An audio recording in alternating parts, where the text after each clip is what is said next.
Hi everyone. இன்றைக்கி ஆட்டுக்கால் பாயா எப்படி செய்யலான்னு குயிக்காக பார்த்துடலாமா? வாங்க. குக்கரில் எண்ணெய் ஊற்றி பெருஞ்சீரகம், பட்டை, 2 ஏலக்காய், லீவ்ஸ், ஒரு வெங்காயம் போட்டுக்கோங்க, கொஞ்சமாக இஞ்சி பூண்டு பேஸ்ட்டு, ஒரு தக்காளி, 2 பச்சை மிளகாய் எல்லாம் போட்டு நல்லா மிக்ஸ் பண்ணிக்கோங்க. மிக்ஸ் பண்ணுறது தான் டேஸ்ட்டே இருக்குது. லாஸ்ட்டாக மல்லி புதினாவையும் போட்டு மசாலா டிஸ்கிரிப்ஷனில் கொடுக்குறேன், செக் பண்ணிக்கோங்க. அதுக்கப்புறம் ஆட்டுக்காலையும் போட்டு நல்லா மிக்ஸ் பண்ணிக்கோங்க.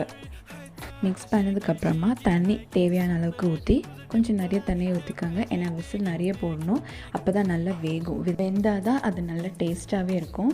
அப்போ தான் அதோடைய மசில்ஸ் எல்லாமே வெளியில் வரும். நான் ஒரு 20 விசில்ஸ் கிட்டே போட்டிருப்பேன்.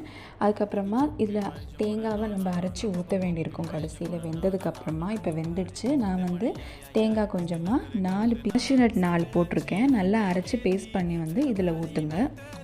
அவ்வளோதான்.